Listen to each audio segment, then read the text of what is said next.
সুপ্রিয় দর্শক, এই মুহূর্তের সবথেকে বড় খবর। দর্শক, কাশ্মীরের পাহেলগাঁওয়ে জঙ্গি হামলার ঘটনার ফলে ক্ষোভে ফুঁসছে গোটা দেশ।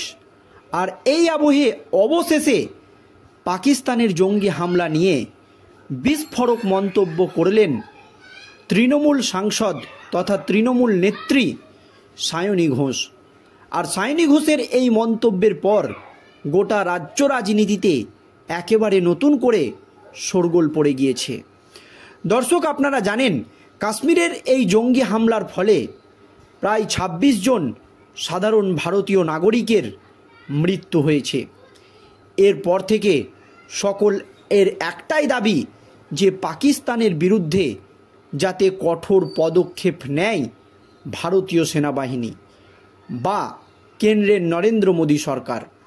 যদিও একাধিকভাবে পাকিস্তানের বিরুদ্ধে বড়সড় পদক্ষেপ নিয়ে ফেলেছে কেন্দ্রের নরেন্দ্র মোদী সরকার। ইতিমধ্যেই আপনারা জানেন ভারতীয় যে সমস্ত জঙ্গিরা এই পাহেলগাঁওয়ের ঘটনার সঙ্গে যুক্ত ছিল তাদের বাড়ি গুঁড়িয়ে দেওয়া হয়েছে ভারতীয় সেনাবাহিনীদের তরফে। শুধু তাই নয়, কূটনৈতিকভাবেও পাকিস্তানের বিরুদ্ধে একাধিক কঠোর পদক্ষেপ নিয়েছে কেন্দ্রের নরেন্দ্র মোদী সরকার। ইতিমধ্যেই সিন্ধু নদীর জল বন্ধ করে দেওয়া হয়েছে। তাতেই পাকিস্তানের একেবারে কাঁপুনি শুরু হয়ে গিয়েছে, কারণ এবার জল না খেয়ে শুকিয়ে মরবে পাকিস্তান। এছাড়াও সমস্ত পাকিস্তানিদেরকে মাত্র ৪৮ ঘন্টার মধ্যে দেশ ছাড়ার হুঁশিয়ারি দেওয়া হয়েছে কেন্দ্রের নরেন্দ্র মোদী সরকারের তরফে। এছাড়াও আরও একাধিক কঠোর পদক্ষেপ নেওয়া হয়েছে। পাকিস্তানের সঙ্গে সমস্ত বাণিজ্যিক চুক্তি বন্ধ করে দেওয়ার হুঁশিয়ারি দেওয়া হয়েছে কেন্দ্রের নরেন্দ্র মোদী সরকারের তরফে। এইভাবে একাধিক দিক দিয়ে বা কূটনৈতিকভাবে পাকিস্তানকে একেবারে কোণঠাসা করে দিয়েছে কেন্দ্রের নরেন্দ্র মোদী সরকার।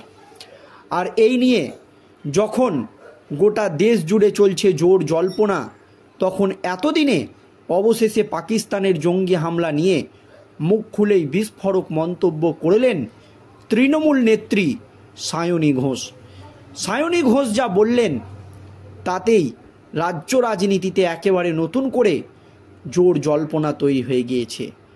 কাশ্মীরের পাহেলগাঁওয়ে জঙ্গি হামলা নিয়ে মুখ খুলেই প্রথমে সায়নী ঘোষ বলেন যে এই ইস্যুটাকে বিজেপি অনেক রকমভাবে দেখানোর চেষ্টা করবে, হিন্দু মুসলিম করা হবে।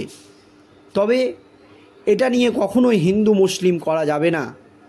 সেখানে সাধারণ ভারতীয় নাগরিকের মৃত্যু হয়েছে, এটা নিয়ে আমরা শোকাস্তব্ধ এবং এই ঘটনার আমরা তীব্র নিন্দা জানাই। তবে এটাকে অনেকভাবেই প্রচার করা হবে। এছাড়াও সায়নী ঘোষের আরও মন্তব্য যে সেখানে আরও অনেক হিন্দু পর্যটকরা রয়েছে, তাদেরকে কিন্তু আগলে রেখেছে মুসলিম পর্যটকরাই। এমনই কিন্তু বার্তা দিয়েছেন সায়নী ঘোষ। শুধু তাই নয়, আপনারা দেখবেন এই কাশ্মীরে জঙ্গির গুলিতে একজন মুসলিম ঘোড়সাওয়ারেরও মৃত্যু হয়েছে। তাকেও কিন্তু গুলি করে ঝাঁঝরা করে দিয়েছে জঙ্গিরা। আর সে কিন্তু বা সেই মুসলিম যুবক কিন্তু এই জঙ্গিদের কাছ থেকে তাদের অস্ত্র ছিনিয়ে নেওয়ার চেষ্টা করেছিল। এছাড়াও আরও একজন যুবককে সেখানে দেখা গিয়েছিল, যিনি আহত হিন্দু ব্যক্তিদেরকে সেই মুসলিম কাশ্মীরি যুবক ঘাড়ে করে 7 কিলোমিটার এনে আর্মি ক্যাম্পের বা আর্মিদের হসপিটালে ভর্তি করেছিল। এই রকম একাধিক বিষয় তিনি তুলে ধরেছেন। শুধু তাই নয়, মুর্শিদাবাদের দাঙ্গার ইস্যুতেও একাধিক বিস্ফোরক মন্তব্য করেছেন সায়নী ঘোষ। 14ই এপ্রিল অগ্নিগর্ভ হয়ে ওঠে ভাঙড়ের সোনারপুর বাজার। পুলিশের গাড়ি ভাঙচুরের পাশাপাশি আক্রান্ত হন পুলিশ কর্মীরাও। রবিবার আইএসএফের বিরুদ্ধে আগুন ভাঙচুর সরকারি সম্পত্তি নষ্টের অভিযোগে সোনারপুর বাজারে প্রতিবাদ সভা করে তৃণমূল। এদিকে বিজেপিকে দাঙ্গাবাজ বলে আক্রমণ করে তৃণমূলের নেতা নেত্রীরা। অন্যদিকে মুর্শিদাবাদের নেপথ্যে বিজেপি আইএসএফের হাত রয়েছে বলে অভিযোগ তোলেন সায়নী ঘোষ। যদিও তৃণমূলের অভিযোগে গুরুত্ব দিতে নারাজ আইএসএফ ও বিজেপি। সায়নী ঘোষ এদিন নিজের অবস্থান স্পষ্ট করে বলেন, আইনি লড়াই আমরা লড়ছি। আমাদের মুখ্যমন্ত্রী নিজে বলেছেন, সকল মুসলিম ভাইদের প্রতি, সকল মুসলিম মা বোনেদের প্রতি আমরা সহমর্মিতা বা আমাদের সহমর্মিতা আছে, আমরা তাদের পাশে আছি। আর যেখানে যাই হয়ে যাক না কেন, পশ্চিমবঙ্গে ওয়াকফ আইন কোনোভাবেই লাগু হবে না, এই বার্তা কিন্তু মুসলিম সমাজকে দিয়েছে সায়নী ঘোষ।